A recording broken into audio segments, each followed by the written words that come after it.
నమస్తే, welcome to VFM news. Vijay అకాడమీపై బురద చల్లటం మానుకోండి. కష్టపడి స్వశక్తితో ఎదగాలనుకుంటున్న వ్యక్తిని కుట్రలు కుతంత్రాలు పని అనగదొక్కాలనుకుంటే అది మీ అవివేకమే. అడ్మిషన్లతో నాతో పోటీ పడండి, నేను సంతోషిస్తా. నా ఎదుగుదల ఊచుకోలేక ఇలా నిందలు వేయటం ఎంతవరకు సబబు కాదు. మా అకాడమీ ద్వారా నిరుపేదలకు తక్కువ ఫీజుతో కోచింగ్ ఇస్తూ వారి ఉన్నత చదువులకు దారి చూపిస్తున్నాం. దళితులంటే మాకెంతో గౌరవం, మర్యాద. అమాయకులైన వారిని అడ్డు పెట్టుకుని వారికి లేనిపోని చెప్పి మాపై వారిని ఉసిగొల్పారు. ఇప్పుడు వారే అసలైన నిజాలు తెలుసుకుని మీడియా ముందుకు వచ్చి అన్ని విషయాలు స్పష్టంగా మీ ముందుకు ఉంచుతారు. మా అకాడమీ చట్టపరంగా అన్ని ఆధారాలతో ముందుకు వెళ్తుంది. నమస్కారం అండి అందరికీ. గత 3 రోజులుగా విజయ్ అకాడమీ ఫేక్ అనే వార్త బయట హల్చల్ చేస్తూ ఉంది. బాధితురాలు మన దగ్గరికి రావడం జరిగిందండి. దాని తగ్గట్టుగా నేను మాట్లాడడం జరుగుతున్నాను. అమ్మాయి పేరు అక్షయ అన్నమాట. మన దగ్గర అడ్మిషన్ తీసుకోవడం అనేది అయితే వాస్తవం. అప్లికేషన్ ఫీజు కూడా 1000 రూపీస్ కట్టడం అనేది వాస్తవమే. నిజానికి మన దగ్గరకు వచ్చి అప్లికేషన్ వేసుకొని రిజిస్ట్రేషన్ ఫీజు 1000 రూపీస్ కట్టి అమ్మాయి అడ్మిషన్ కోసం మన దగ్గర జాయిన్ అయింది. కాకపోతే దానికి సంబంధించిన డాక్యుమెంట్స్ అనేది సబ్మిట్ చేయడానికి 18వ తేదీ వీళ్ళు పేరెంట్ మరియు స్టూడెంట్ అనేది రావడం జరిగింది.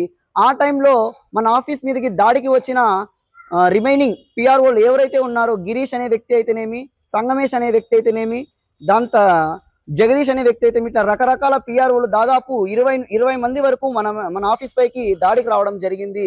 ఆ దాడిలో ఈ పేరెంట్ ఎవరైతే వచ్చినారో మన దగ్గరికి అడ్మిషన్ కొరకు బలవంతంగా ఆమెని పిల్లంపించి మరి ఈ అకాడమీ అనేది ఫేక్ అనేది చెప్పి ఆమె చేత మాట్లాడించడం అనేది జరిగింది.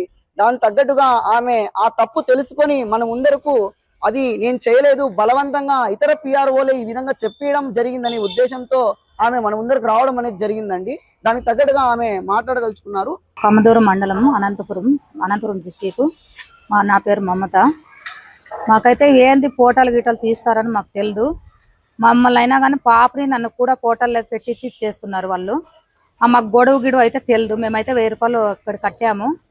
తిరగాళ్ళ 80,000 అవుతుంది, 70,000 అవుతుంది అని వాళ్ళు మాట్లాడినారంటే మేమైతే ఏం మాట్లాడలేదు సార్. మాకైతే ఇది మాత్రం తెలుసు. మేము స్టేషన్ దగ్గరికి అటుకిటికి వచ్చాక మేము అయ్యలేదు సార్. పాప చదువుకోనే పాప అట్లంతా వాళ్ళు కానీ పోటాలకు అట్లా పిల్లని పాపని వేయకూడదు, మమ్మల్ని వేయకూడదు అని చెప్పినా మా రోజు చెప్పుకున్నా కానీ వాళ్ళు పంపించినారు. ఎవరైనా చూసిన వాళ్ళు మమ్మల్ని నాకు జనాలు ఏమనుకుంటారంటే చాలా విధంగా తెలుసుకుంటారు. అది మాత్రం చెప్పగలను సార్. ఫ్రీగా అయితే ఎక్కడ ఇస్తారమ్మా? ఫ్రీగా అయితే వాళ్ళు ఇయ్యరు. నీకు ఫ్రీ అని ఎట్లు చెప్పినారు? 80,000 70,000 అవుతుంది అక్కడ. నువ్వు ఎట్లా వచ్చినావు? 80,000 70,000 అవుతాను అని చెప్పినారు సార్ వాళ్ళు.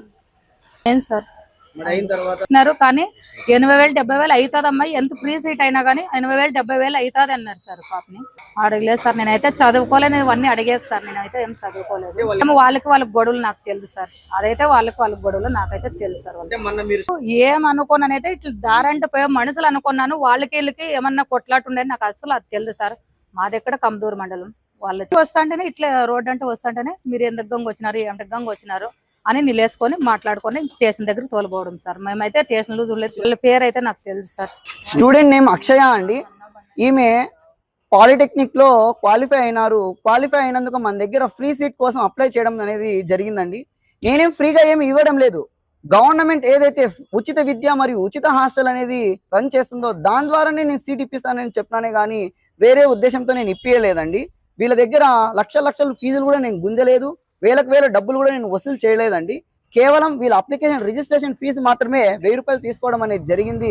అది కూడా ఆమె ఫోన్ పేనే వేసింది విత్ ప్రూఫ్తో సహా. అవి మళ్ళీ మేము రిటర్న్ చేయడం కూడా జరిగింది. దాంతోపాటు ఆ రోజు ఆమె సర్టిఫికేట్ సబ్మిట్ చేయడానికి వచ్చినప్పుడు ఇక్కడ పిఆర్ఓలు రిమైనింగ్ అనంతపూర్లో దాదాపు 20 నుండి 30 మంది పిఆర్ఓలు ఉన్నారండి. వీళ్ళందరూ కూడా విజయ్ అకాడమీ పైకి దాడికి రావడం జరిగింది. ఈ దాడిలో భాగంగా ఆమెని తీసుకొని ఆమె మైండ్ అనేది కన్ఫ్యూజ్ చేసేసి మీ అమ్మాయికి ఫ్రీ సీట్ కాదు వచ్చిండేది, ఇప్పుడు ఫ్రీ అని చెప్పేసి మరలా 80,000 90,000 1,00,000 రూపాయలు ఇలా సంవత్సరం లాగుతారని చెప్పేసి ఆమెకి మా పైన ఉన్న మంచి ఒపీనియన్ ని చెడగొట్టేసేసి సంగమేష్ అనే పిఆర్ఓ 1 టౌన్ వరకు తీసుకొని వచ్చి గిరీష్ అనే పిఆర్ఓ ఆమెని భయభ్రాంతులకు గురి చేసి విజయ్ అకాడమీ పైన నెగిటివిటీని క్రియేట్ చేయాలనే ఒక ఉద్దేశంతో మాత్రమే ఆమెని మీడియాకి మరియు ప్రెస్ కి అందజేయడం అనేది జరిగిందండి. వాస్తవానికి చెప్పాలంటే ఆమెకి నా పేరు కూడా తెలియదు, రిమైనింగ్ ఏ పిఆర్ఓల పేర్లు కూడా తెలియదు, అనంతపురంలో ఎన్ని ఆఫీసులు ఉన్నాయనే విషయం కూడా ఆమెకు తెలియదు. ఆ వీడియోలో మీరు ఒకసారి గమనించినారంటే పక్కన నుండి నా పేరు పదే చెప్పించి ఆమె నోట్ నుండి వచ్చే విధంగా చేసినారే కానీ ఆమెకు నా పేరు కూడా ఎవరి పేరు కూడా తెలియదు. ఆమెని మొత్తం ఈ విషయంలో మిస్లీడ్ చేసేసి కేవలం విజయ్ అకాడమీకి ఉన్న మంచి పేరుని పోగొట్టాలనే ఉద్దేశంతోనే ఇది కుట్రపూర్వితంగా ఈ విధంగా చేసినారనేది నేను మీడియా ముఖంగా తెలియజేస్తున్నానండి. సిఐసార్ కి ఖచ్చితంగా ఈ ఇన్సిడెంట్ అనేది సిఐసార్ దృష్టికి తీసుకొని పోయి 100% నేను న్యాయం కోసం పోరాడతానని ఈ విధంగా నేను మీ అందరికీ ప్రెస్ ద్వారా తెలియజేస్తున్నానండి. వాస్తవానికి ప్రతి సంవత్సరం ఇదే అండి జరిగేది. అనంతపురంలో 30 కన్సల్టెన్సీలు ఉన్నాయి. ఎవరిని వేలు పెట్టి ఎత్తి చూపించుకోరు. కానీ వాడికి ఎక్కువ జరిగినాయి, వీడికి ఎక్కువ జరిగినాయి అని చెప్పేసి ఒకరి మీద ఒకరు దాడులు చేసుకోవడంలోనే ఇయర్ ఇదే జరుగుతోంది. నేను దీన్ని ఖండిస్తున్నాను. ఈ దాడిలో భాగంగా విజయ్ అకాడమీకి ఎక్కువ అడ్మిషన్లు అయినాయని వాళ్ళు ఒక కుట్రపూర్వితంగా ఇక్కడికి వచ్చేసి మా పైన దాడి చేసి, ఆ దాడి విజువల్స్ కూడా సీసీ కెమెరాలో భద్రంగా ఉన్నాయండి. ఇవన్నీ కూడా నేను సిఐసార్ కి కంప్లైంట్ పెట్టి కేసు ఫైల్ చేయించి దానికి తగ్గట్టుగా చట్టపరమైన చర్యలు తీసుకోవాల్సిందిగా నేను ప్రతి ఒక్కరిని కోరుతున్నాను. దీనికి కారకులైన ఏ ఒక్కరిని కూడా వదిలిపెట్టే ప్రసక్తే లేదని నేను ఈ సభాముఖంగా మీడియా ముఖంగా అందరికీ తెలియజేస్తున్నాను.